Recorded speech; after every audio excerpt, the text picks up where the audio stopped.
Hi everybody, welcome to class. And it's, I think, always fun to be able to go ahead and do these critique classes where we just, look at the work you chose to send in so that I can try to help you improve on even the simplest little things. It doesn't make any difference what level you're at. I just want to be able to have the opportunity to remind you of some of the important aspects of capturing your subject and giving it the depth and all those different things, looking at proportion and alignments and all those things that go along with it. So it's always good to have that reminder. And so we've got, I don't know how many there were. I think there was about 12, 13 or something.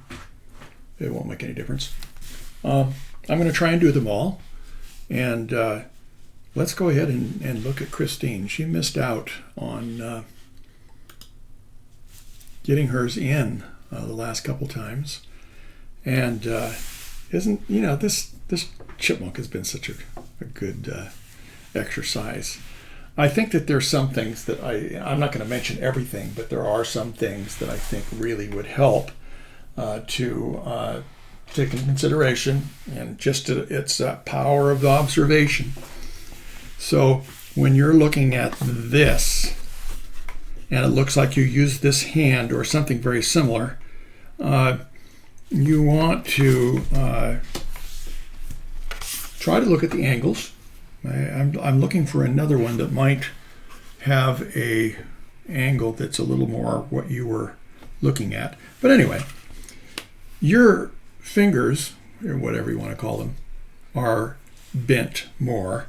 So you've made it so that you have to compensate, and you just want to keep looking at your source. And even though you modify it and make it something that is, more in line with what you'd like to express, you still want to try to keep the proportions down so you can add other things. You can make sure that they're in the proper,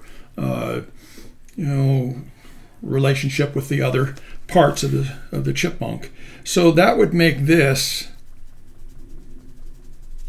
go away a little bit, and this would go away, and that would go away, and then this is basically the back of the hand.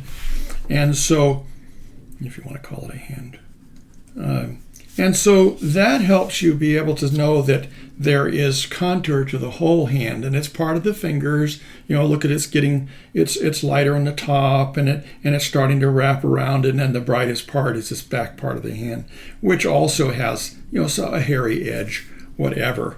But just try to continue practicing that alignments. Put your pencil on the reference and pencil on the picture itself, and look and see if you're close. And you can see that this one is going up quite a ways. Well, it doesn't take a whole lot to just change that to a little different angle. You can fit your fingers in maybe a little better, and so then you have things like this coming down, and it would even some of those out. So you have a more some length and structure to the hand that actually would be more believable, possibly, and not so many pieces. And so when you have something like this and you have this very bright, look at again. This comes down, it goes over, comes down. Let's go ahead and shape it up just a little smaller, because in proportion, this hand shouldn't be a whole lot longer than that one. And I've added length of the fingers by, pushing the edge of the back of the hand back this way. So it's nice to be able to keep them in relationship to each other, so it doesn't just become, like two different hands. His friend is reaching in there or something. Okay, so remember, these are really exaggerated. And look at how these are not that bent. So it's a good thing to pay attention to, and it gives you more room, to start constructing the hand so it doesn't get too far down. There's 1, 2, 3, and 4 fingers actually. But this one, if we had these a little straighter, would end up by having this one backing into the shadows a little bit. And then it wouldn't be as noticeable that it's very wide, I guess. Anyway, just some things to think about. Here we have, maybe an opportunity for a little more symmetry to this. This makes it look like it's part of the structure when it could be just curving back away from the light. So you got to be careful that you don't make an edge to something that possibly shouldn't be an edge. And let's go ahead and come underneath here just a little bit. I'm just doing this crude, but still. And then look at your width. I don't know whether this is the one you use. Maybe it's this one. It's a little wider.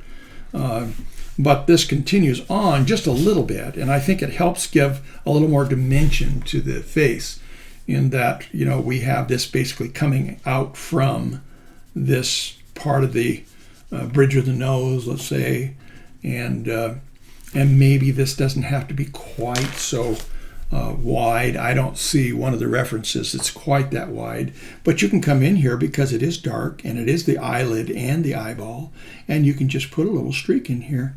It gives a little bit of a more reflective, maybe a little bit more personality, to it. This one is coming out from underneath. This is coming out from more like so. So it doesn't have that, a severe wedge shape. But I told you guys to express these the way you'd like, and then take some of these things in consideration so that you will have a believable subject. And so that's why I'm mentioning some of these things, Christine. And you said, "Hi, Mr. Tank, how are you?" Thank you so much for your patience with me, Mr. Tank. Chippy has been a bit of a challenge with me, but not all his fault. But a fun project, I must say. I think most of us thought it was a fun project. So if you want something that's going to be allowing you more edge, then you can put more value in here. You just have to make sure that you just don't obliterate the detail along the edge, because you want to have two different surfaces. So this would be going in between some of the hair sticking out and whatever, but this also allows you to have a little bit more depth as you fade it away. It's just like Chippy here. It's a little darker background, and it gives you some leeway in here to be able to come up with a lighter edge. Try to avoid, as far as I'm concerned, it's just suggestions again, try to avoid just a line, because both of these turn out to be the same value. And we want to be able to show that there's depth. So we want to be able to take this edge and go out from behind it so that we have this coming forward a little bit more, giving you more opportunity for depth. And so when you just have a line, you're going to have a real challenge trying to maintain your depth. So in here, if this is actually, the way it is, the hand is quite a bit brighter. So we could take this and fade it back, pushing that back in that recess. Where would it be darker? Where there's less light. So that helps this come forward, helps shape it up a little bit, giving you some dimension. And so then we have hair coming out, his fur is coming out in different directions. If you want to be able to separate this, you can take, of course it would be a negative space with that colored pencil, but you want these to be basically feathering into that dark area to separate them a little bit. And so anyway, I just thought these might be some opportunities for you to see some possibilities here, and get a little more dimension, a little more personality, and I think it was a pretty good job. So let's see, is there anything else? When you do something like this and you want to have more of a background, a pushback, just make sure that you have a believable edge on it and not just a line going through here. If you see a line still from when you drew it out, just take a little extra time and try and push that, change that texture and push it out of the way. I think this has probably been a fun one for you, Christine, and I'm so glad you had the opportunity to do it and show us. And it just, you could just keep tweaking just keep having the opportunity to, you know, again, put a little more of that personality in there. And it's just fun. There's so much possibility. Okay, anyway, Christine, thank you so much for sending that in. And I'll put that over there. And let's see, who's next? Andrea. Andrea, you have this one here that, I don't know, it was really difficult for me. Maybe it's my printing ink was a little bit low. Anyway, this is, you know, there's a lot of the same fundamental things I was talking about with Christine. Some of these things could be less harsh, and it would probably help you. As we look at Chippy here, maybe we don't need to come out this far with some of those dark ones. See, there's only dark in places where maybe there's part of his makeup or his character, and try to make sure that one thing is giving you the opportunity to express the lighter parts in a good way instead of making everything dark enough. Now, it might be my printing again. I know that's always a possibility and a problem. But, you know, we want to be able to maybe have this a little darker there, and maybe it's darker here, and gives us, again, the opportunity to have more dimension. So if you can find the opportunities, just don't put too much of the same thing in here. And if I'm wrong, it's still worth mentioning so that we don't end up by having something that is flat, even though we have a lot of these different values. We don't want it to go flat. So overall, you know, we can have too much of the same pattern, the same texture, the same color, and it doesn't help it to become dimensional. So in here, you may not have finished this. I don't know, maybe you were still working on it. But still, if I'm going to put in some value here, I want to be able to find the same texture. Maybe it's finer and it isn't quite so obvious. But I want to be able to have the opportunity to show highlights. So this right here gives me the opportunity to demonstrate that there's something even brighter in this area instead of having this all bright. And so then when I have this on here, I can come across and show that it's rounded. And if I need to, I can come in and actually tone down some of that white, so we have the opportunity to actually remove something as well.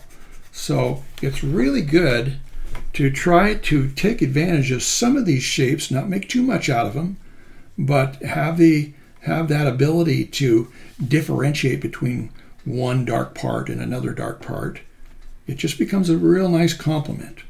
Here, look at the size of your reflection here. Maybe it'd be good to close that down just a little bit and not have quite so much reflection where it just obliterates the dark eyes, maybe, you know, but you see it's already starting to give us a little bit different look.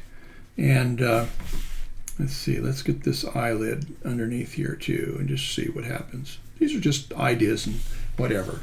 But, excuse me.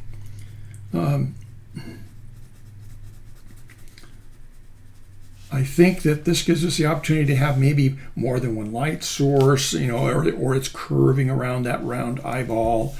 Not having this would give us the opportunity to take more advantage of the lighter value along the edge of the ear and give us some depth.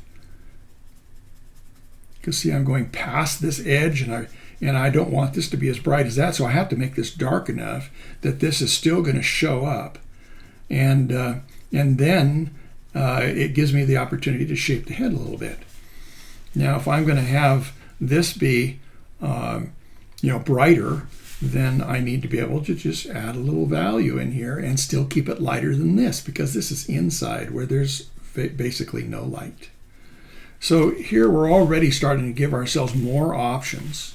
Maybe this needs to come in. Oh, it probably does. Yeah, let's come in a little bit closer in line. And okay, let's just see. Now we see that this nut is going in and it's shading as it goes. Oh, that's not a very good one to show you. It's too dark. So what are we going to do? I got to find my bearings here. It's a little dark too. But just remember that there is a spot on here that's going to give us the ultimate, reflection, the place that has that highlight that is going to keep this from going flat. And if it's going into the mouth and this lip is hanging over the outside, we definitely want to take advantage of the opportunity to push that back in, but we want to come out lighter, lighter, lighter, lighter. And so that gives us the feeling that this is round and it's still disappearing inside the mouth. And that's a good thing because now we have several things happening. We have dimension on the acorn or nut, and we have the opportunity to show his mouth causing some depth and dimension as well. But we have to be able to show this is round. So when I'm shading down and I'm getting lighter, lighter, lighter, that's one way. If I want it round like this, I'm going to have to find out where is the highlight here. Well, it looks like this is a little darker over here on this side. So then we can start zeroing in, focusing in on that brightest part so that we can show this round, or at least, it's kind of a rounded nut, to be able to be as dimensional or round as possible. Well, it takes a lot of focus off of everything being the same. It helps us to be able to have some interest in here that this is a little different than the other part. Here's the fingernails, and we can go ahead and finish that edge by creating more value.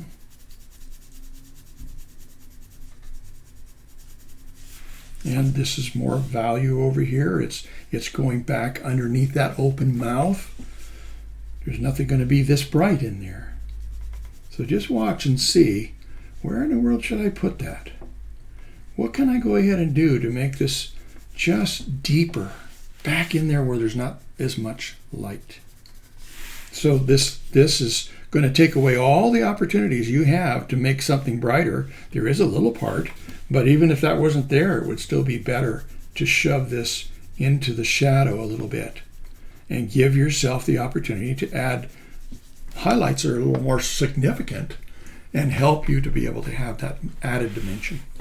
So when you do texture like this, it's okay for you to be adding texture, but you want to make sure that there isn't white or that white in there either, because it's the same as this. You want it to be going back in where there's less light, back in where there's less light. And helping you have that advantage to have the dimension. Now you've got this nut down there. I guess that's what you're working on here. And I realize again you're not done probably. But anyway, now we can come in here and we can shade this out from underneath that hand. It's coming out into the light. And I realize that my strokes are going to be kind of contradicting the contour and whatever. But it's really a nice opportunity. It doesn't take a whole lot just to think about, okay, where would it be darker? Where would it be darker? Where is that place? Well, it's back in there. So I want to tone down these light areas so that this actually has more functionality. And if I'm going to be going in there, I want to make sure that I'm going underneath something. So we have these little places where we can have a clean edge to value, show that it's going back in there, and actually having some depth, because otherwise it just becomes a striped area and doesn't give you the added advantage of being able to show that there's dimension this way. Remember, one of the greatest powers you have is pushing something back and pulling something forward. It's just powerful. So, I'm doing this crudely just to get some value on here quick, but see, we can have this contoured body going back into the shadow, and maybe this isn't as bright. You have to figure out where are the brightest highlights. Get some value in here, and then maybe take your kneaded eraser and pull something back out again. So you have that opportunity to separate, your elements come up with even more interest. Okay. Anyway, okay. This was kind of tricky. On mine, I needed to decide what I was going to do, and I let it be a little bit nebulous. But I want these cheeks to be poochy, and so again, I can use this opportunity to come out from underneath those poochy cheeks, and have them shading this a little bit. What am I going to do with this? Well, I can come out from inside or behind the hand or whatever and go lighter, lighter, lighter, lighter. And remember, the way you apply this gives you the opportunity, to take something off. And it's, so often just as much or even more important than putting something on.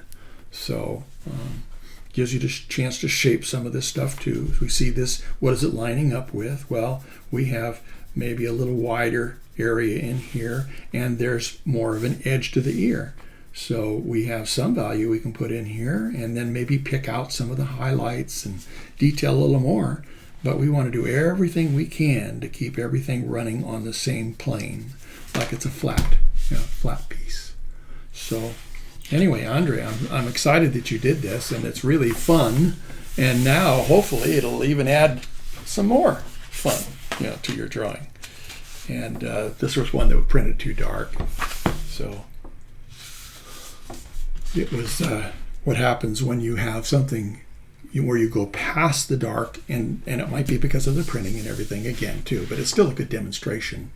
It just the camera, the printer, the person can't see any contour in here, and I always want to avoid going so dark that I don't have a chance to come in and make something lighter,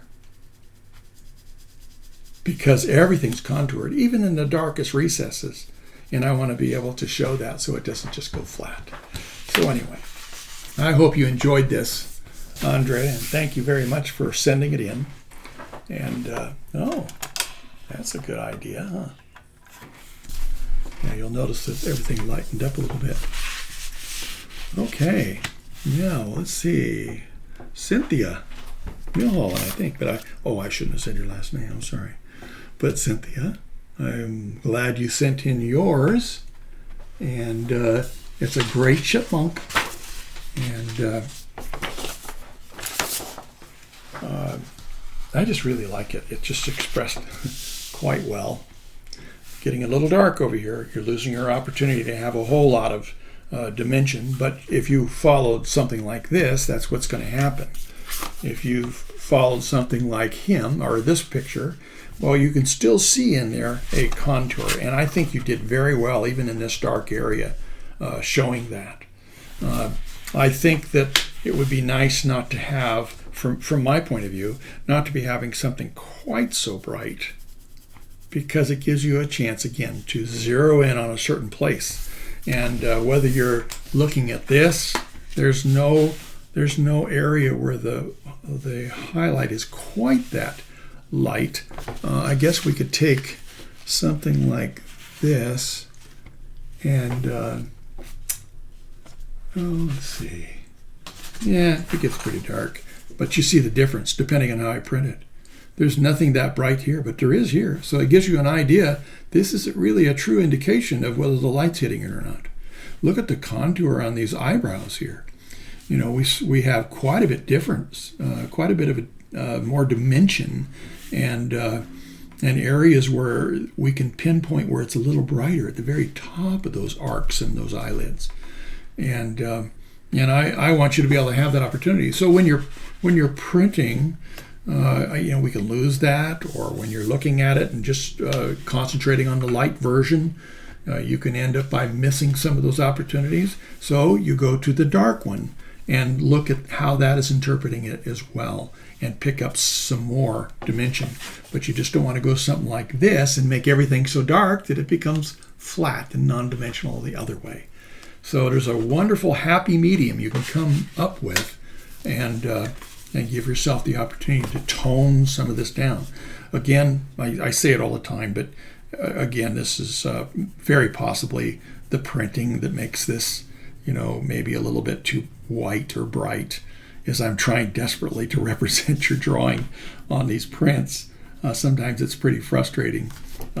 but I still want to do it. I'm just saying it's frustrating because I can't do everything I want to do, and I'm not sure what your original looks like. And so, but we don't want to have anything this bright. So it's really good to be able to, take this and tone it down. And if you just want to have the opportunity to cast more value in there, maintain your detail and have the opportunity to either use your brush or maybe something like the Q-tip that is going to distribute some of that value around. But otherwise, this is becoming very much the same. And you want to be able to see if you can pinpoint where is that brightest spot. And so on this side, even though we have places where there are a little brighter areas, and it definitely is going to help in the way of dimension, we want to be able to also have the fact that if you establish the light direction, it's coming over the nose and the bridge of the nose, and it's reflecting mostly right in here. So it's nice to be able to have, again, an opportunity to cut back on those lightest areas. And yet we don't want to just draw a bunch of lines and have a bunch of white streaks like I was saying in the last one in Andrea's version here. We want to be able to have a cast in here so that even though it may not be noticeable, we can actually take an eraser and take out for some of these brighter places. So I think you would really enjoy, the added dimension that you would experience by coming in and shading some of this white back.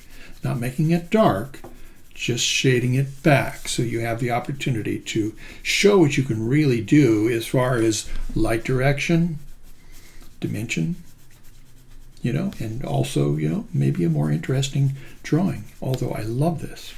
You've got quite an edge. You've got quite an outline to this. So you want to be careful. This is what I was showing even Christine way in the back at the beginning here. Try not to show an edge. Now, whether I'm doing this in exactly the right place or whatever, you can see that the hand starts separating from whatever it is behind it. And it gives you that opportunity to take a line, which usually kills dimension, and make it into an edge to value, which again just expresses it so differently. Here's some white in here. You can tone that back, still having the contrast between the light and the dark, and having the opportunity to come up with something that's even more expressive because you're getting rid of that white being distributed all through it. This is one of those that takes time too, and yeah, you can do a quick version and not get into all the detail, but I think that's why sometimes this comes in really handy, because you're able to come in and quickly cast something in. I don't want to use this all the time. This works very well in some instances, and I just don't want to make it a habit that that's the only way I manage some of those areas I'm talking about. But we've got, what is this? Is this going behind? Well, let's go ahead and, I'm just using probably the wrong color, but let's go ahead and go behind it. Let's come in here and show it going down past the fingers. If the finger is in front, then we'd go ahead and show that this is extended across, and we'd have highlights and darker edges to value to express the fact that that finger is in front. And that is really, I think, just an extremely important and wonderful advantage to be able to, again, place something behind and pull something forward, and immediately you put yourself in a whole nother class and category. Even if you are keeping the drawing simple, you still have that opportunity to now show the dimension that is possible here, even just hinting it. And so anyway, where's your brightest spot? So some of this has a little bit, and I'm sorry about being so crude. I just don't have the time to do the whole thing in the detail. That would be nice. But anyway, I'm coming closer and closer to being able to have, this highlight there. At least that brighter part of the cheek. And this is the same thing over here, and this is nice and white. It's obvious it's white, but we have an opportunity to show a different level here. Oh, this is so crude when I'm doing this. But I want to show that this is in front, and this is coming out from behind it, just even a little bit. And it gives you the idea, and so it has that potential that you can utilize and really do your thing. This is quite dark. I think darker than it needs to be, and so it'd be nice to not have to worry about having something that isn't recessed way back in there, but obviously gives you an advantage for more dimension, depth, lighting, showing how the light's working and everything, and not have this so dark that it becomes married to everything else. If you have a lot of little pieces of dark all over the place, it can still make things look pretty flat if you're not careful. And then when you have the opportunity, you can come in here on an edge and you can use your eraser and bring this out of the background again a little bit more. Maybe there's places where there is a range of value through here, or that gets thick and thin. And if you want to take that opportunity and practice, you'll get to the place where, you'll want to try to do that.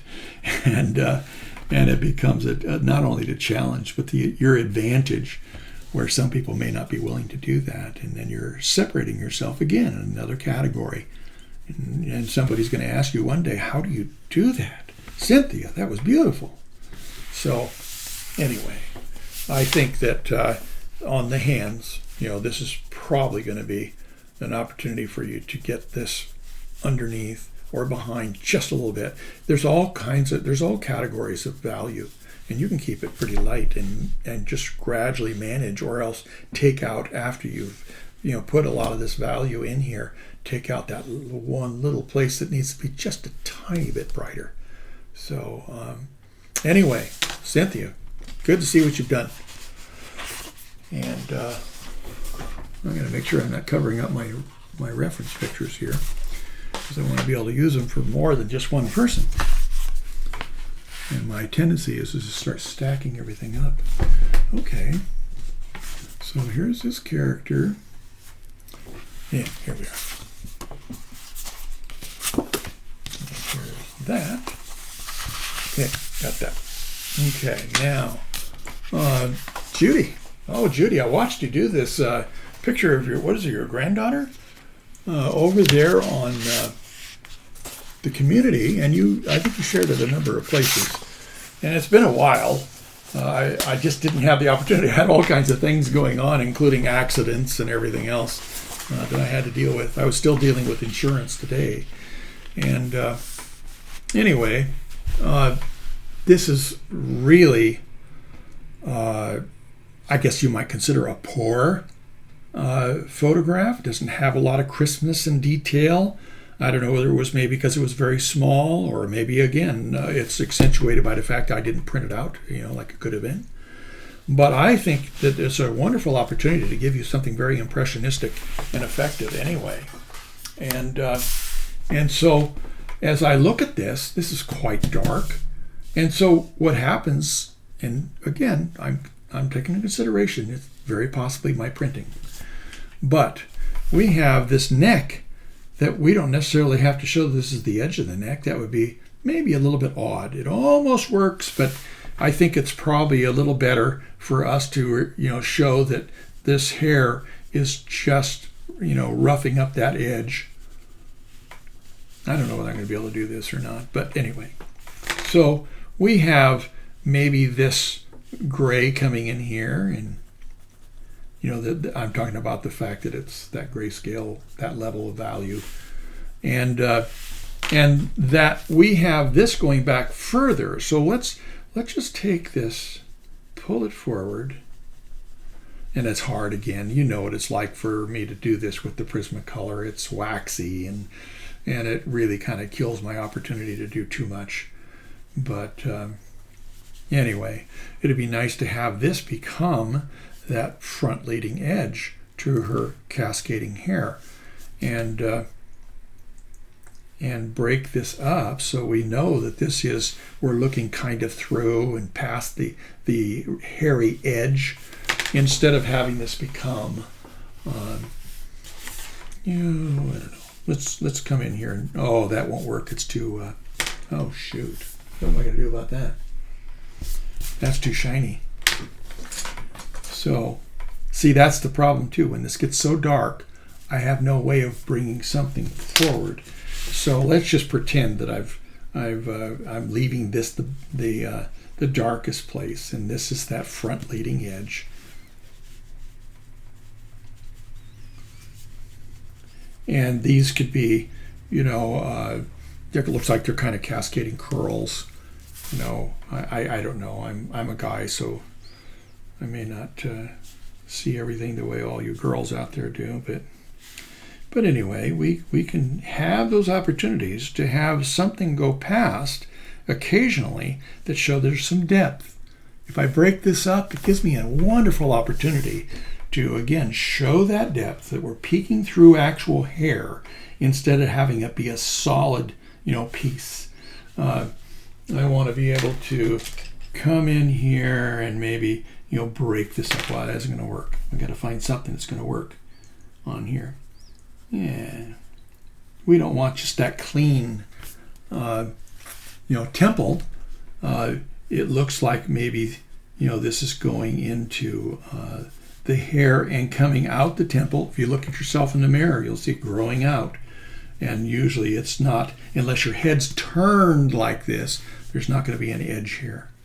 It's just going to be an opportunity for us to see the hair coming out.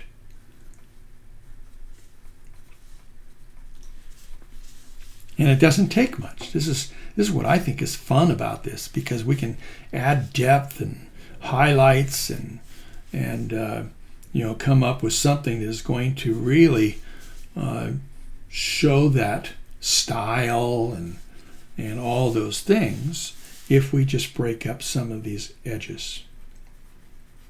And not just leave it just an edge of, what I thought were a nice edge, and then just leave the rest of it, because we have opportunities to come up all through here and show again like this, where we have divisions between, and we could show some thickness.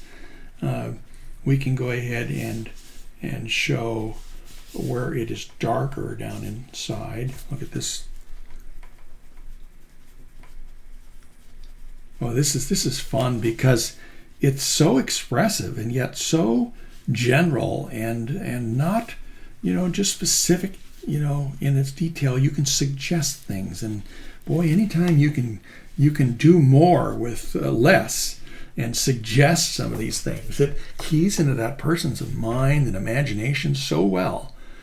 And yes, it's nice to have detail, but you can work on that and add more detail as everything prepares and you see how it's communicating, and then you can add more, to that. But this is kind of fun because, wow, I don't have to worry about, having all these long strokes and having everything exactly right, but I can lighten this up so it's in front and not having that feeling like it's back here. Let's come in here and just do a little bit.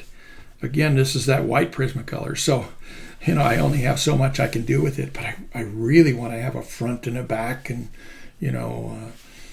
different levels and expressions and colors, and not have to worry about anything going flat, really. And then this gets darker over here, so let's go ahead and come back there. Of course, I tried this on that dark. Look at how different. I did this and it became shiny and light, and yet over here, where there's enough value left, because it isn't as dark as it can go, I can come in here and now show that it goes around behind and into that shadow area, which gives me one more opportunity to show contour to this head of hair. So I just want you to capture the imagination that there's a lot of ways you can express something. If you follow the principles, you'll be able to come in and actually, maybe even do something more effectively than you might have before, because you're not going to worry about, having to have this loop. Where is that loop? I don't know. But if I obscure it, then I have the opportunity to just show an overall style and not have to worry about why is that contrasting with this so much, And so it just freed me up. It just freed me up. And then, let's see. Let's look up here. You can look at the fact that there's a darker and a lighter part of her eyelid. This doesn't have light in it. And actually, it creates less drawing than if you were going to try and capture every little thing. But there's a darker, because it's not getting the light, and there's a lighter part of it. And you can be suggestive again. And look at this. Why would this be as dark as it is there, possibly? And this isn't as dark as I think it could be or needs to be. So let's go ahead and have this tail off as it comes around on the light side of the temple. And look at, suddenly we have a whole new dimension.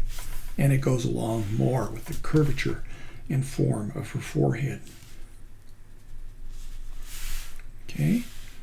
And oh boy, we have opportunities here, to break this up too. It doesn't have to be this, this one curl coming down there, and you have to watch and see what it is. I don't think that's the earring. This is, but I don't think this is. But that's your expression too. So.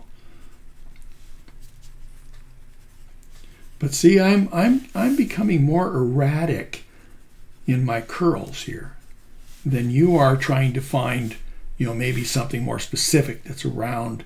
Well, you in filling it in and making it more specific, you've taken away possibly the opportunity to express this quite a bit more and different than what you may have thought. I think this is just an intriguing picture, though. I love it. So glad I saw this when you were posting it over there in the community and elsewhere. And don't use Prismacolor. I'm just doing that for our sake in the class. And let's go through a little bit past, some of this edge here. And again, this is very, very nebulous. It's broken up and doesn't really show that it's just a specific ring of something. And this ties in a lot of this hair too. So I can come back in and I can say, okay, well, I think this needs to be darker. But now I'm running into that problem again, putting black on that dark area. But I want to come in here and show that this comes down. And so now we have a whole nother level. And maybe this is laying on the shoulder, and it went back and became darker because it's back there. Well, it would be darker because it's back there. That's a kind of a dingling thing to say. And yet, see, all this can become, and it's only if you want to, but still, this can become more expressive with, different locks, showing maybe more light and more light reflection here and there, and yet keep it from being total chaos.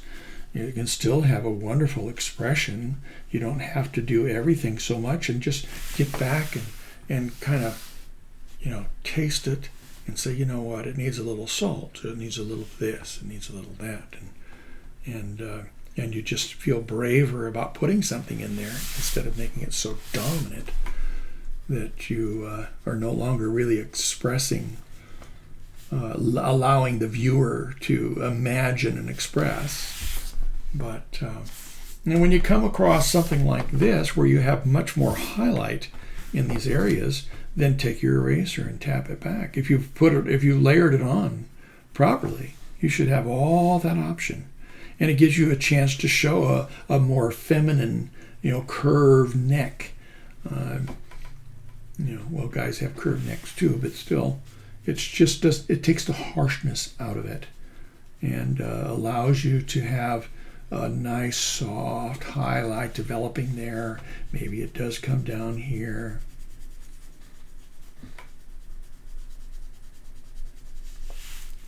Lovely. Judy, again, thank you so much. You've got a beautiful granddaughter expressed in a much different way than normal. And I just think it's wonderful. Look at this, more of a highlight over here. So we have curved lip and fullness. So we don't have to close in this gap. We can go ahead and keep it a little bit lighter so that we don't have, again, just everything being the same, flat. This is too much fun. I'm having too much fun. That's just the problem with all this. Having too much fun.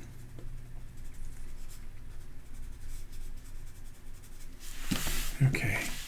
And instead of having a line, this, look how much darker this is than that. Just make sure whatever value it is that you have an edge to value, and that you separate her from her clothes. Make it so she's going down into her clothes, not just having a line of demarcation where, you know, there's just a non-expressive, line there, and you're hoping that's going to do it. A little more contrast. Remember, light white has, highlights and dark places too. So it's an opportunity for you to, again, utilize your opportunities for highlight and have variation, have a range of value. All right.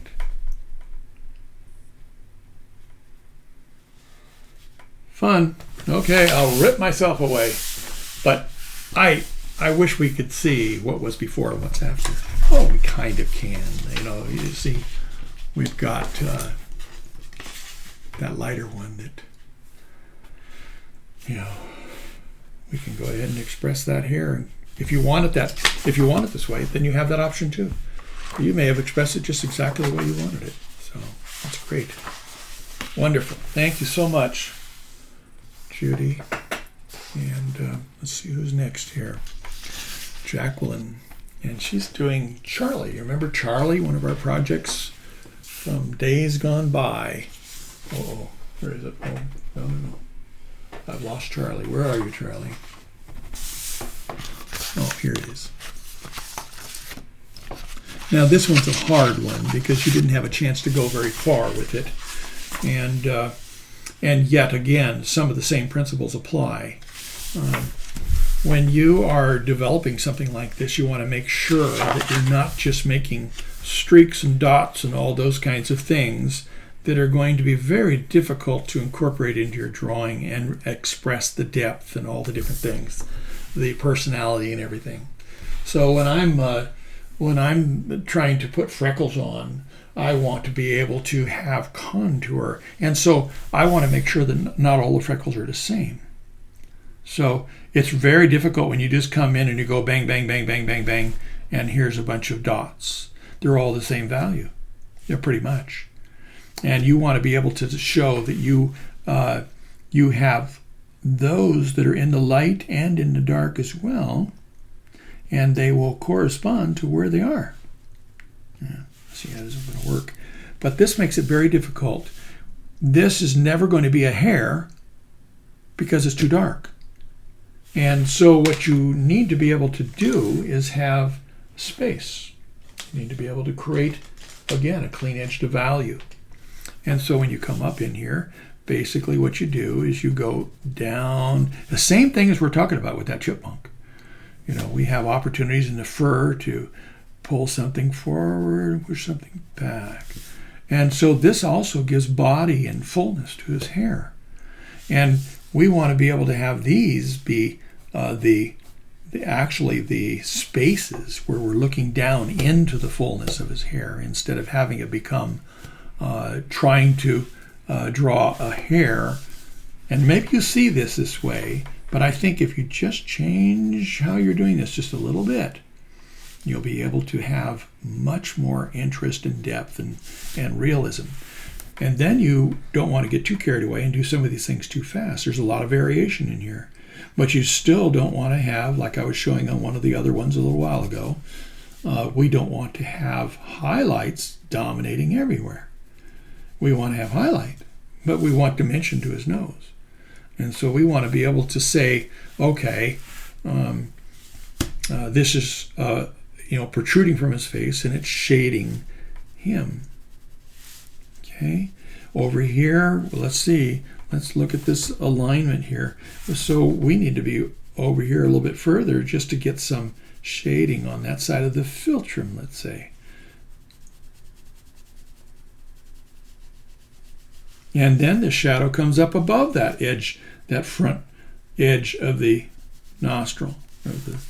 And so it gives ourselves the opportunity to have some cover and not have to worry about these just sticking out because we just did them in one value. We just went ahead and did them maybe too much the same. Look at these. These are much darker. Remember, you can always go darker. It's very difficult. It's much more difficult to get them off. And so we want to be very careful. And over here, let's see. I'm going to come in with, that's light blue. Let's see if I can do something more. This is the same thing.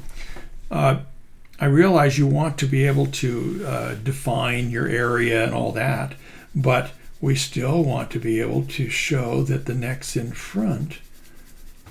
And I'm jumping ahead, but still using an edge to value technique is just so effective. And so it helps us to see that things get a little lighter at one place in here, and I'm just ad-libbing. And so this one is darker too because we are seeing that. I'm going to come over here and put some brown in here too. We want to be able to have the same thing here. We want him going into his shirt. And the way you would do the light is to be able to have that gradation. You see how that is? It shows that there's contour and curves. And then you want to make sure that you're really looking closely. This is not really an edge to value, a dimensional edge in here. So you'd want to be very careful and not get too carried away because you want this to be a curve. His neck is curving around and it's going into the shirt here. And so you want a range of value within that brown or whatever you're using to show that he's going into his shirt, because how light works is always going to show a place where there's less light. And if you can do that at all, it just gives you a fantastic advantage. Let's come over here and just show generally. This isn't the right blue, and all kinds of things are not ideal here, but still I can pull his face forward and make that shirt go back. Even if I have the stripes on here, like this does, this has stripes, but I still want to be able to show that they go back behind that chin, that jaw, that neck, and there's some contour to it. So it comes out here into lighter and lighter and lighter area, and yet we want to be able to have an edge to value, so we want to be able to have this not be too harsh. That comes later. Find out what you want to do darker after you've got a lot of confidence in the structure of your drawing. Okay.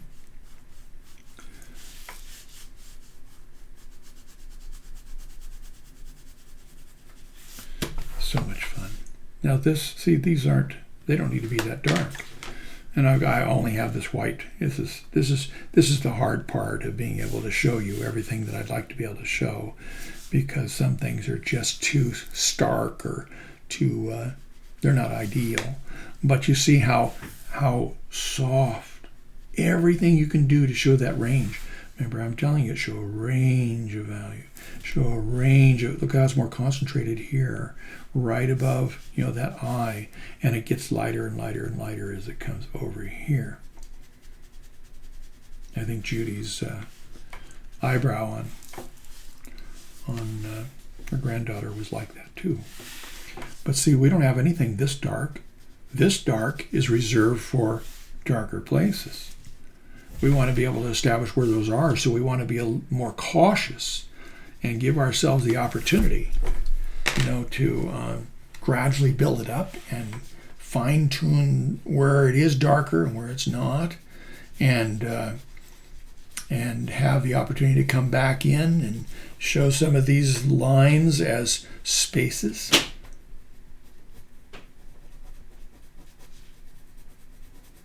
But I'd still be cautious and not do that too quickly, because we want to be able to show a real depth to the hair. Look at how this is coming out of the temple.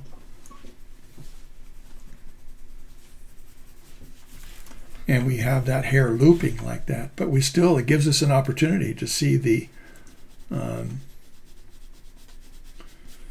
edge of the face come forward.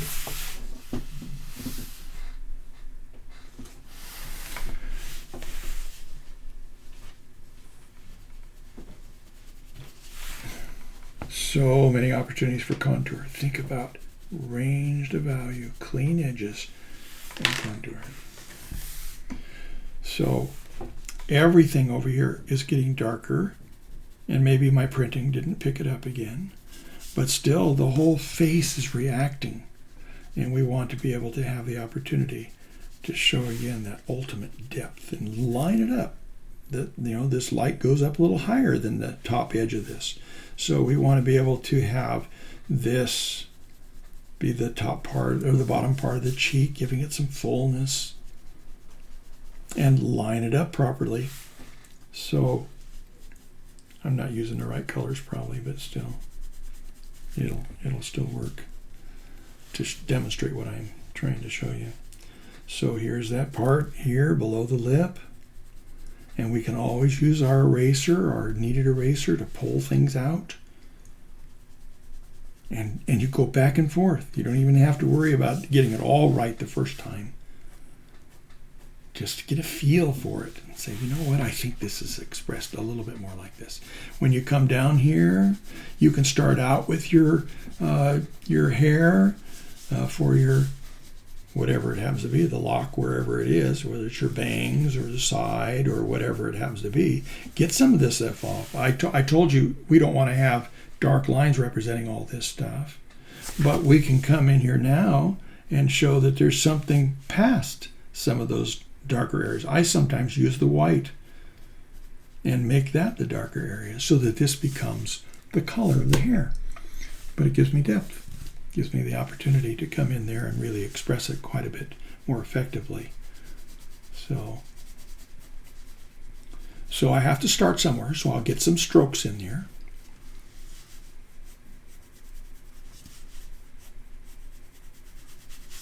And sometimes this is going to give you the opportunity to put other value in there, like, okay, now I'm brave enough, I can go in between some of those.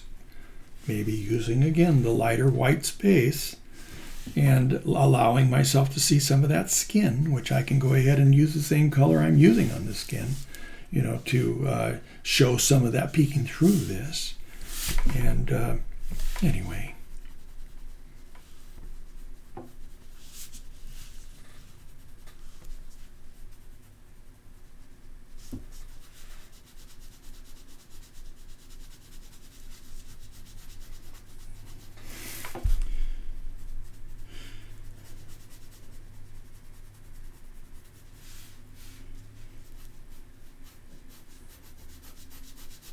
So we're showing that shaded side of the face. The light isn't hitting it here.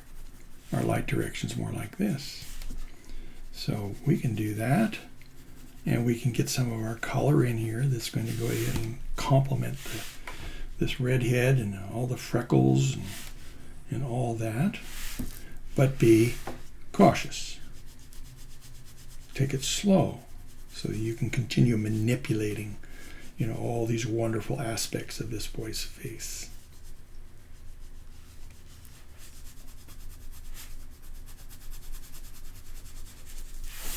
Yeah. And try not to leave it just a line. You see, this is not effective there. It's just like a coloring book, and I'm just saying it that that way to make sure that you can take a look at it like that and realize that you could be far more effective if you have a edge to value. And eliminate that line. Eliminate the line. Now see, some of these lines are too dark. I can't do anything with them. And so I'm getting very crude. But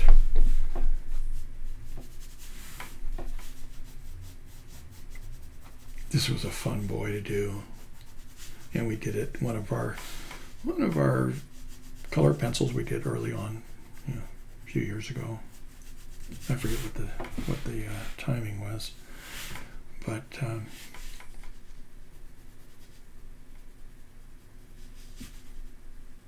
try not to just use a line. If this is coming down here, it looks like this angle's over here a little bit more, and then curve around.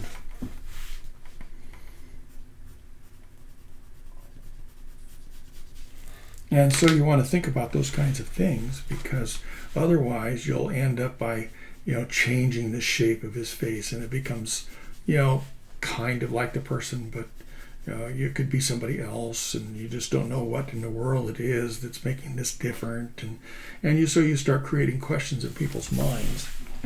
And it's nice to just take your time, take things in order. Don't try and build up your values too quickly. Think about what direction your light's coming from. Anyway, I hope you see what I'm talking about. This, I just printed it darker to try and get as much as I could to see, but I think this is going in the right direction if you can understand what I've been talking about. All right. Well, Jacqueline, thank you very much for turning in Charlie. That's who he is Charlie. And that was a fun project. Look at the dark side, the light side.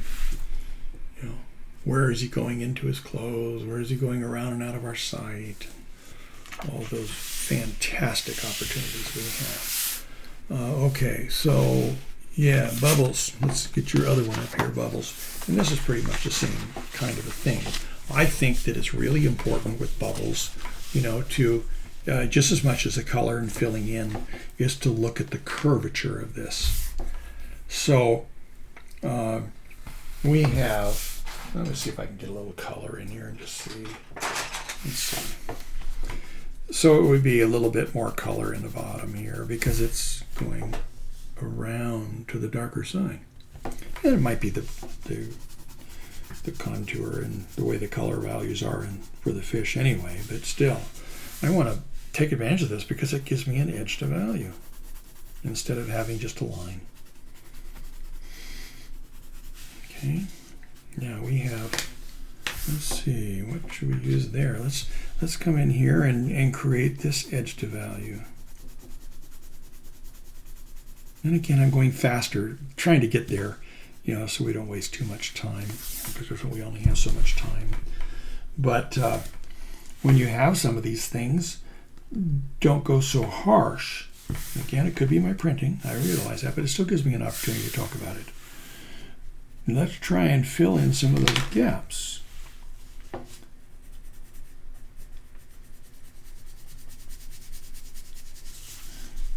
Because the value you put in here is going to give you the opportunity to see whether it's reflecting light or whether it's more dense or whatever it happens to be.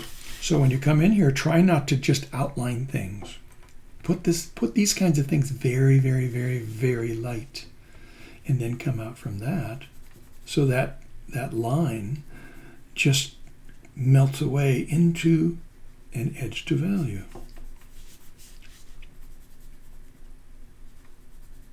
Now, so I can't do a whole lot with it because this is dark and it's printed and all that stuff. But still, I'm not allowing an outline.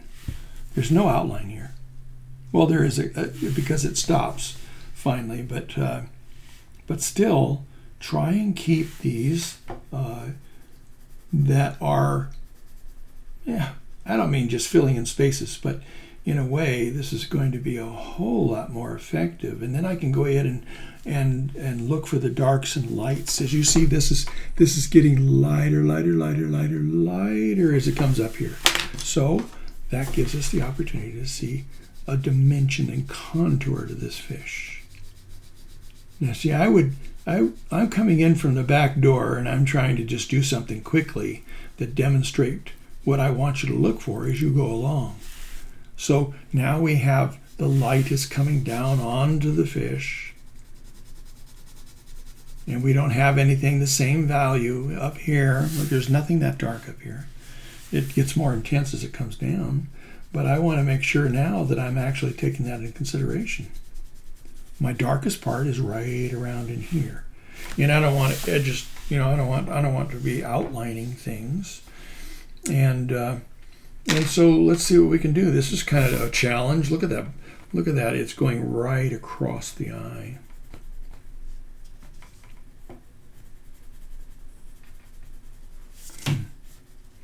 But it really changes the equation when I went ahead and complemented its character here with this stripe that has a little more value around in the eye. And it's just worth it to go ahead and not get too quick. Enjoy yourself. See this thing develop. It'll help you, think about things before you put the values in there, and all kinds of things which will help you express your subject. Whether it's a person, a baby, a fish, motorcycle, I don't care what it is.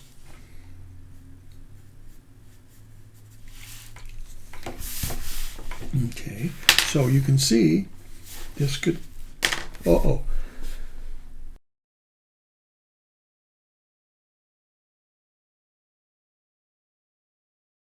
Okay, so anyway,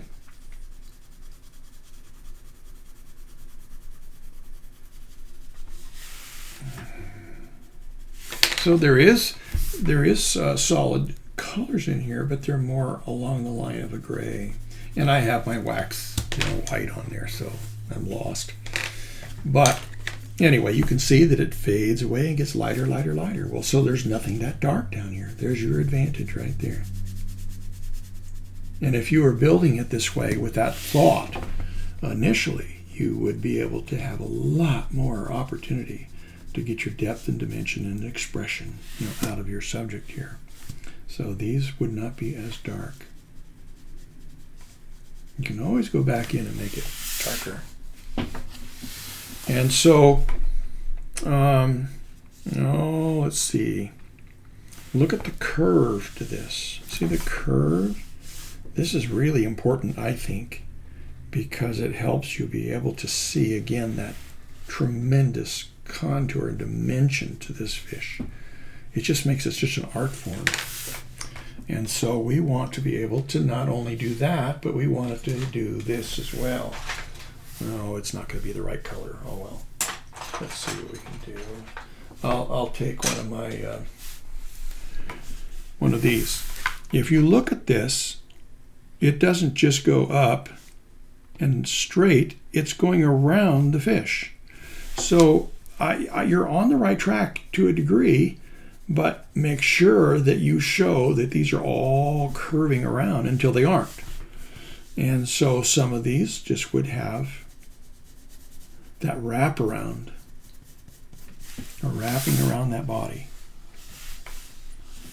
Now, maybe there's some character in here, a little thicker down here than it is up there. And, maybe it's a little more intense down here than it is up there, and that helps. The light is going to help us have the contour we're looking for, and then there's the opportunity to do something like this with the fins, and having them get maybe a little bit more of a fan effect in that they're wider here than they are here.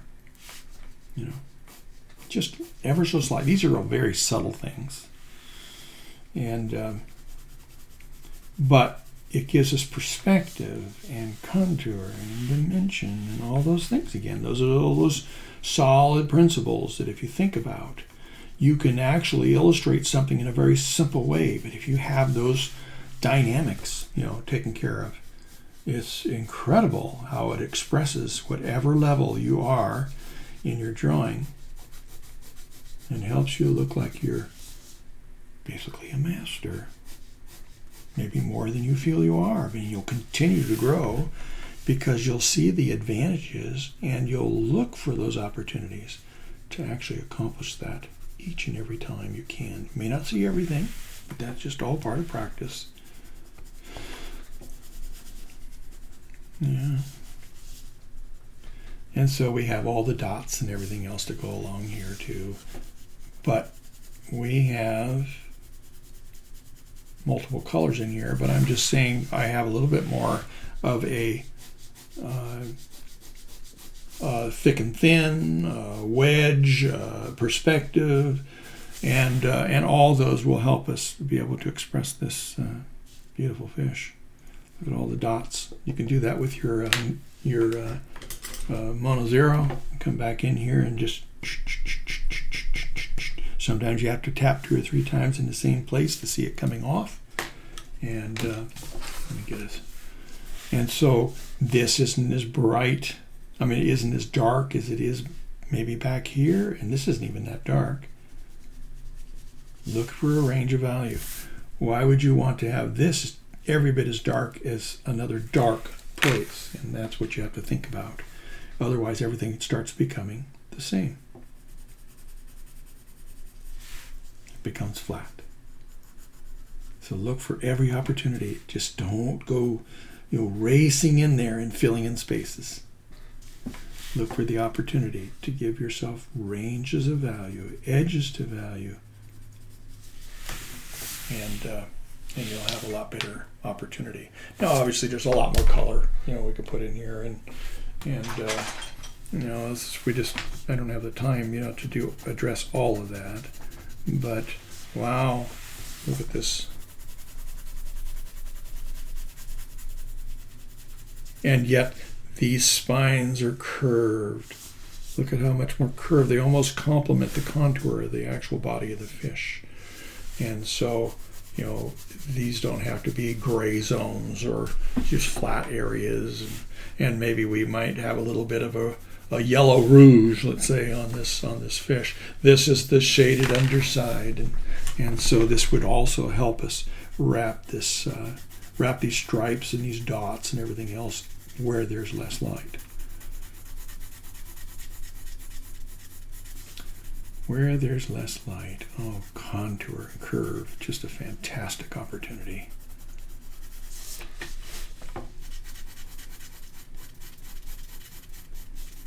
And then that helps you be able to establish where's the highlight.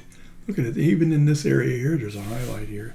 So up here, there's a little bit more of a value here, and then it rounds up. And you can suggest that. Here it is up here, and the dark areas in between those yellow, it would be darker at the top as it goes up and over. Lighter, lighter, lighter. Darkest, lighter, lighter, lighter, and it goes on and on. So look for contour, look for a range of value, and see what you can do. All right, let's go ahead and take a look at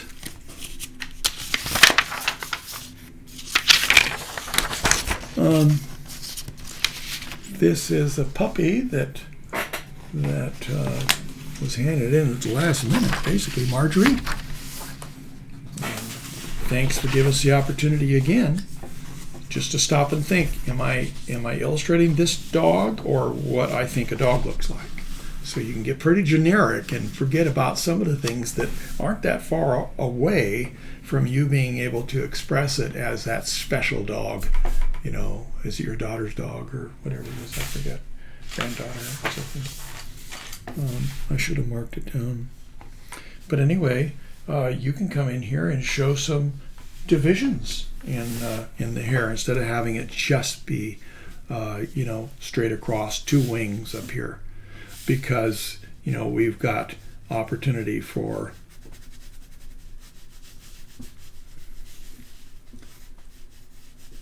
showing some little character, a little top notch here or whatever it is. instead of it all being just exactly the same.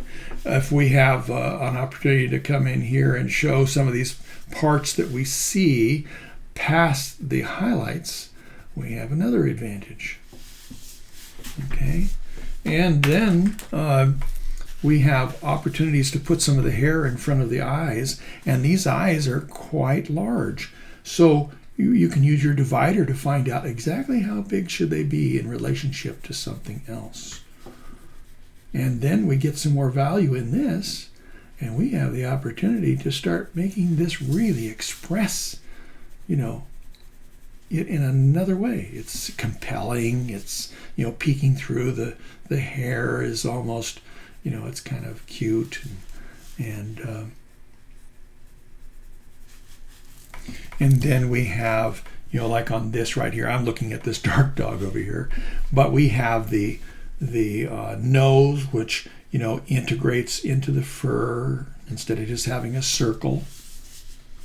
This is nice to be able to have that range of value where you can also see that this is the shaded side more than the other, and yet this is coming up this way and pooching out like this, so that this is actually as brighter than this. And let's go ahead and see what we can do with.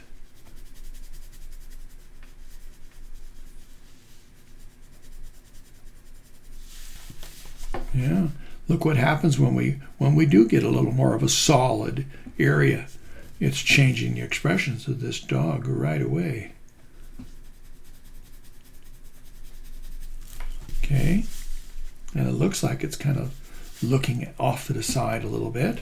Let's just take this. You see, it's hard to get that line out of there now, but let's take this and integrate it into the fur, and the fur is coming out away from the nose, and it just changes the whole equation here.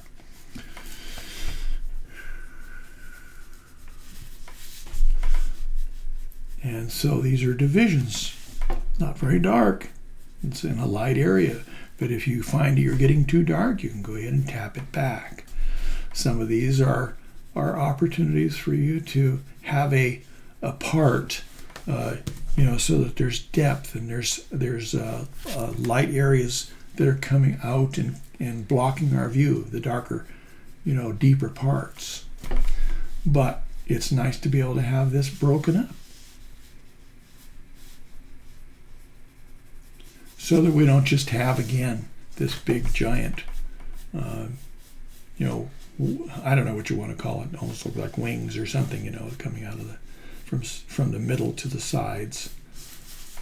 And so then we look for the opportunity to have a part, you know, where I'm not putting it in exactly the right place, but still, look what it starts doing. We have that same opportunity we were watching on the other things. It's simple, but we have the opportunity to show depth.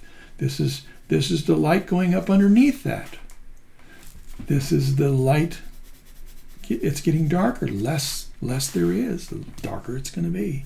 We can take some of these V's, take away some of those dark lines, and just make them spaces. And we can mold and make this thing to be just a fun expression of this little dog.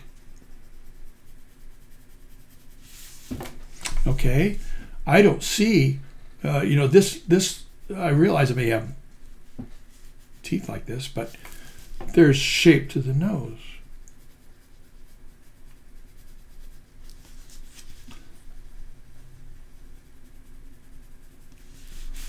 And because I'm making edges to value too, it's actually adding depth and dimension. Okay, so this is some of our value going up into the hair. These are whiskers in the front. Let's go ahead and make sure that they don't just go to a place and just meld into this. No, we have the opportunity to show those whiskers out in front by having edges to value and value back here. Okay, so that we can separate it.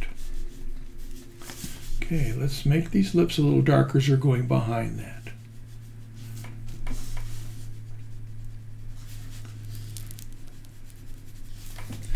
Let's give this a little bit of an eyelid here.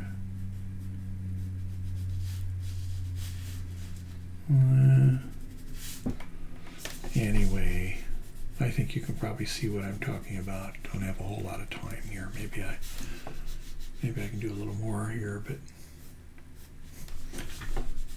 but look what I'm doing for spaces.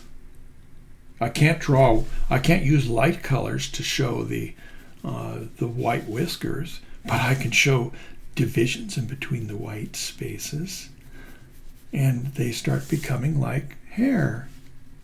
That's cool. I just think that's a wonderful advantage to be able to have that kind of opportunity to show depth and dimension.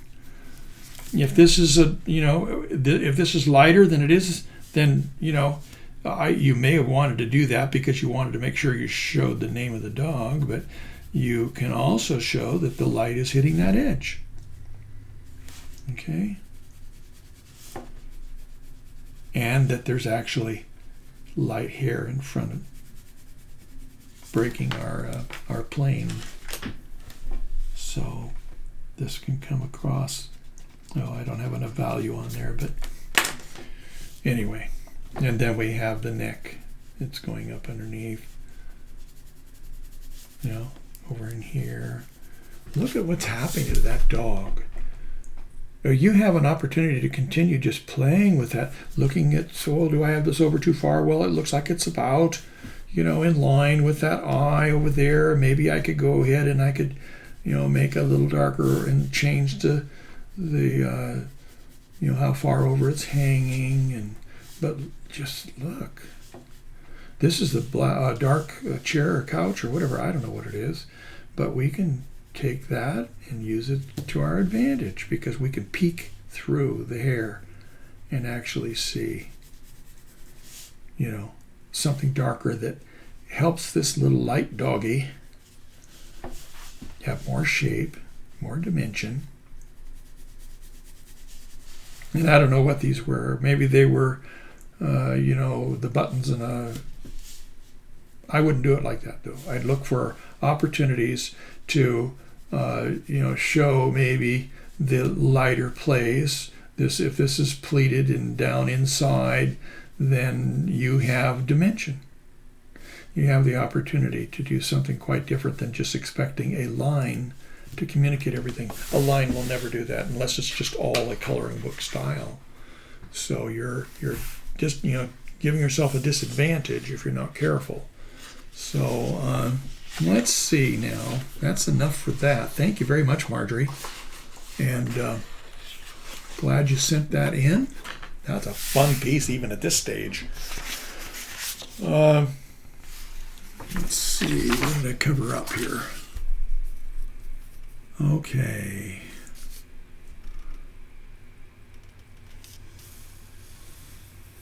Oh, the stag. Yeah, I think you did a very nice job on this, Yolanda. And here's her reference for the elk, the stag, and then here's her drawing. Now, again, this is very difficult to get the right exposure and the right, half tones and everything else. But I think you did quite a nice job over here. And I just think that there are places where you can go ahead and give it even more expression. Like look at the eyes and the eyelashes. Let's just call them eyelashes.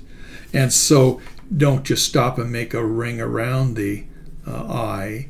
Go ahead and take that opportunity to show that there's a brow and other things involved in expressing this, rather than just going ahead and depending on that one eye sitting there. Let's see, what can we do? I saw this too. It probably depends on how you express it. I guess, this is good. It's nice to be able to have that opportunity to, again, put something in front and push something back. This right here, it'd be nice to have a little more separation here.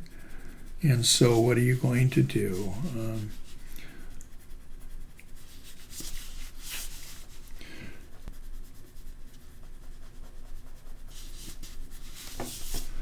Let's see.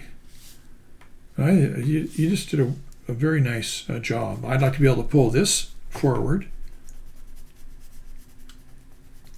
so that this ear drops back there. Now you can still give it the character and see the lights and darks by pulling it out with your eraser, but I'd like to be able to see this and this, give this dimension. Have the opportunity to make sure that, okay, well, we have a darker chin, this right here, and then, well, this is probably a little lighter, it's hard to see, but we have this darker chin.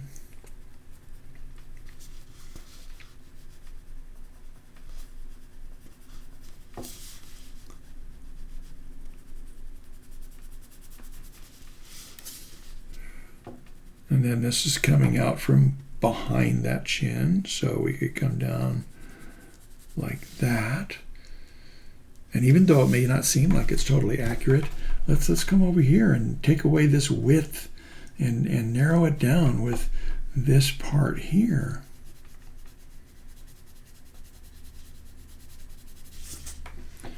So that it doesn't just become a broad bone, a skull, but that we can come in and actually mold and make this and take away some of that value. That will really help us. Let's see. I better start sharpening some of my Prismacolors here. Arrange to value.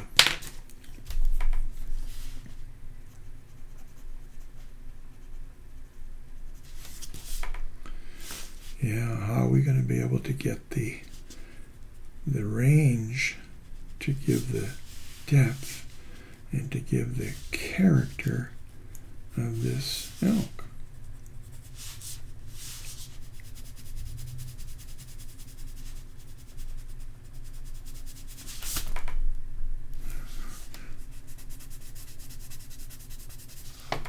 How much fun, though. You've done a nice job in so many ways. And when you get finished, hopefully you'll have a couple more ideas maybe you can use.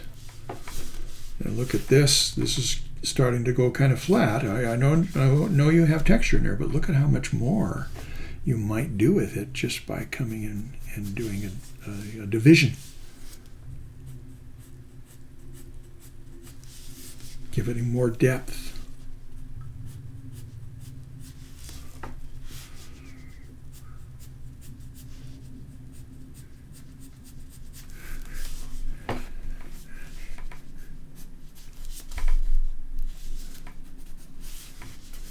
Oh, let's not let that become that bright. And it looks like maybe this is shaped a little bit different. It's not quite so wide over there. Maybe this, shades that way. Anyway, I would use my dividers and try and do some comparative measurements and make sure that my proportions are right, even where it seems like it doesn't make any difference. Not to get nitpicky, but it gives you confidence when you realize you've got the thing structured well, and now you have the confidence to put those values in there, and you're not wasting your time with the detail. Although you see me, probably many of you see me going back and forth. I don't mind putting it on and taking it off. I just don't, because I want to get a feel for it, and I want to be able to see the comparisons. And so I'm constantly, very willing to remove it, and I make sure that I can.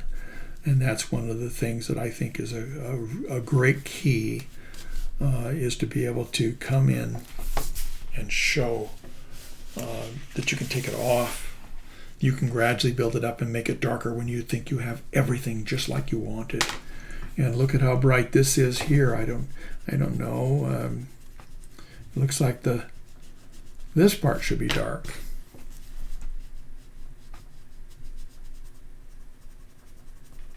So trying to look for opportunities to be able to just say, okay, am I capturing this elk, or how much uniqueness does this elk have to have over another elk? I want to make sure it looks like an elk. So here's places I can cut back in some of this value, not to flatten it out, but to make sure that I've I've got as much depth as I can. This looks like more of an edge to value. It's not so much hair. This right along in here. You can imagine this elk is saying, ouch, ouch, something just tore him at the edge of my ear. Okay, so I don't want a line, so I'm going to come back this way and take that line away, and just on and on. All right.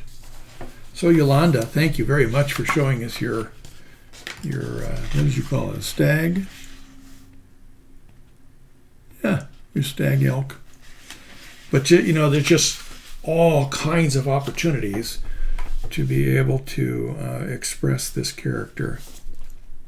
Look for where's the curve, where is the opportunity that you have to, you know, maybe pull a brow before, you know, forward, or show that there is more of an edge in here than you may have thought initially. So many things can get by you if you don't just get used to looking for them. And I don't want to stop. Okay, I will. All right. Yolanda, thank you for your contribution tonight. It's wonderful. And it's giving us such a wonderful variety. Okay, let's take a look at...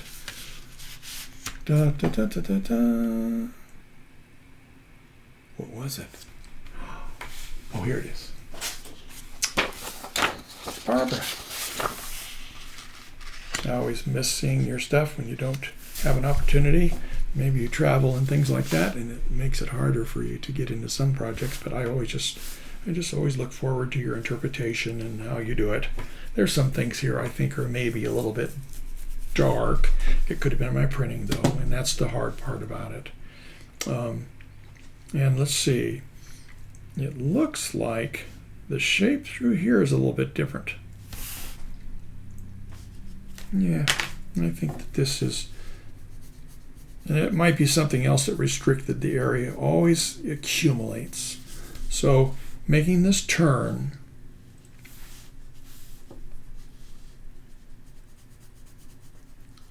you want to, you know, act like this turn, this dog leg, dog leg, you know, is a point of reference, just like anything else. And this is pretty cutting edge in here, isn't it? Those are those glossy parts of the lip. Same thing over here. We have the white whiskers coming out, or the light whiskers. And so, you know, it might be necessary to, you know, get in there and show some more contrast. And then this is, it doesn't get lighter here to me. Well, I guess there is some lighter areas, but you can still pick out some of that out of even as dark as I'm making it, you know, with your kneaded eraser or Mono Zero.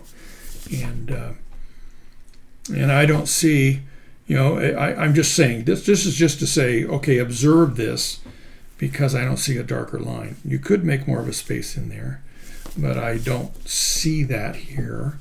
And so it's just an example of where is going to be the brightest side, or where's the light coming from, and all those different things. Here we have an opportunity for maybe a little bit more division between those whiskers that are hanging over and the dark part that goes up, because this isn't very dark. And it gives you that, again, that depth. Where we're inside the mouth, it gets darker and darker. It's just the way it is. So let's come up with a little bit more of a corner here.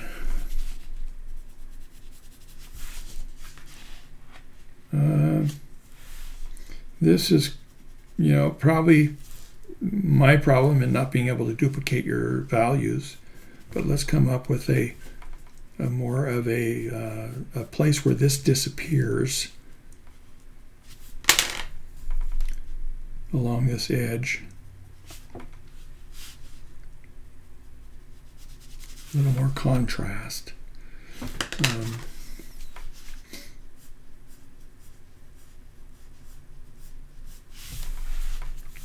Oh, that gets to be more of a curl, and it wasn't looking for that.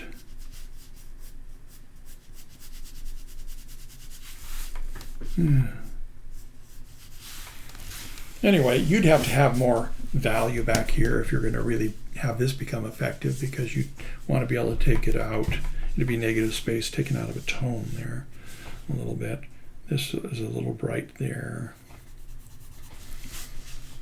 And maybe there's an opportunity to create maybe even a little highlight in the tear duct to give yourself a little bit more, you know, of a dimension there.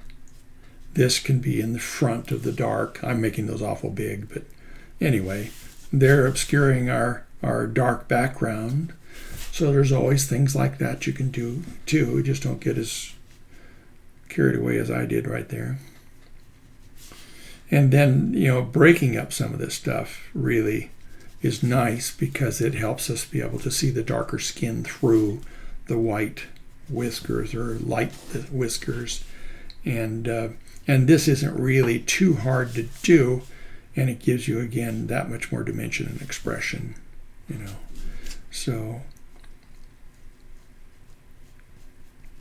you want to pretty much have your value there, and then take out with your mono zero, your sharp edged mono zero, so that you can go ahead and show that in front of the darker areas. And this is my black color ace here, and it's really doing quite well. But see what's happening when I come up with the contrast. A little bit more contrast. And it's interesting, showing more contrast doesn't mean I'm taking white and putting it on there. It just, I'm making some of those spaces darker back behind, so there's more contrast. Okay, this, you know, little hair coming up in the front.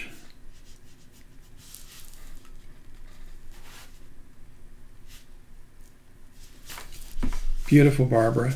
So glad you did this. Coda. Fun project we had. Probably about 3 or 4 years ago. Maybe more, I don't know. I don't know where it is. And then so you have these hairs in front too. If you have enough value here, you'll have the opportunity, oh shoot, what am I doing? You'll have the opportunity again to take out, or, you know, in my case, I'm adding white, making it look like I removed it, because I've got to be tricky. Otherwise, I'm not going to be able to show you much. Yeah, and then a few places where it's a little bit darker. Few places.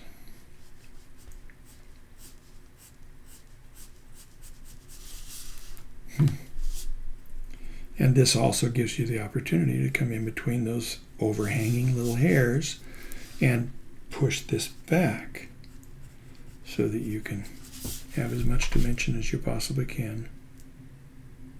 What a beautiful, beautiful drawing. Great opportunity. These are not in the same line, so you could change some of this in here as well. And then have this come in, and, you know, it's at a different plane. But it's amazing what you can do with little additions, little touches. I just love it. Man, we have powerful things that we can accomplish drawing. Creativity, expression, satisfaction of being able to see what you've created here.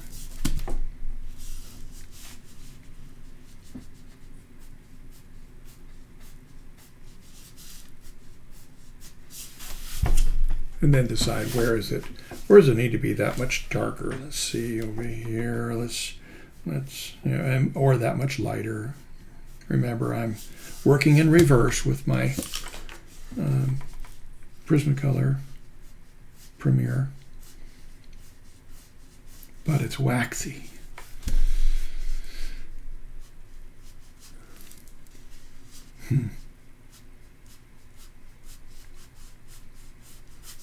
You can overwork a picture, but boy, it sure it's sure nice to be able to just continue coming in and improving it here and there ever so slightly.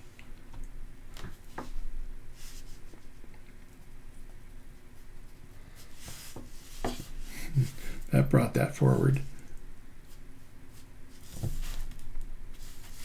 Yeah. Showed it.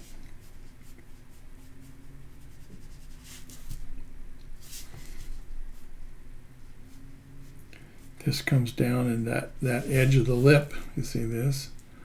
So this is making sure we're making it look like it's going over the tooth instead of just being a split tongue. And anyway, what a wonderful opportunity to express a wonderful dog. And dogs are just probably one of the greatest inventions of all time. What a loyal, loyal, loyal animal, unless you just beat the thing to death or something. They're lifelong friends, and it's fun to express that. Just wonderful. What a privilege. All right. But look at how much that's changed already. I think there's been some positive, at least ideas, whatever, in this dog. And maybe some of this doesn't have to be quite this dark, but that's up to you. You got to be able to express this thing how you see it, and you again have the opportunity to see what you have there. I don't.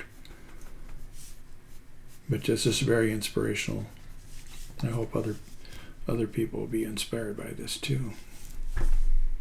That's the nice thing about this, though. Look at what can happen with some of the simplest drawings. And we get to watch them evolve all together. And maybe what I did isn't necessarily the most ideal, but now you can go ahead and see a comparison between what you had, what I did, what you might do, and be inspired. And I think that's just a great thing, to be inspired. So I think that was fun tonight. Next week, we're going to start a new project. We're going to do the series on instruments.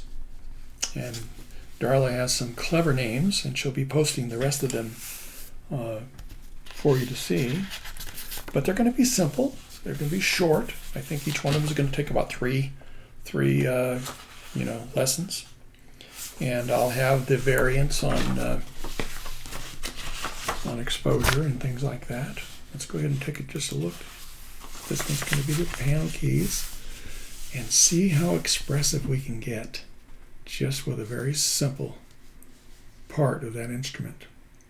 It should be able to, create enough that there's no question what we're dealing with. And yet we're going to have some real challenges. We're going to have perspective, because it's not as far here as it is there. This is closer to us, so this is going to be wider. So we want to be able to have that incremental perspective, going on. And I'll try to find some ways that we can do that. Make sure that you have a straight edge. And that might be just a good triangle. And your divider. And your patience, and learning something maybe a little different for some of you. And but we need a straight edge. Now, ideally, this is something that could or should be drawn out on a big drafting table. That's how I learned, and now they're doing all that stuff on the computer.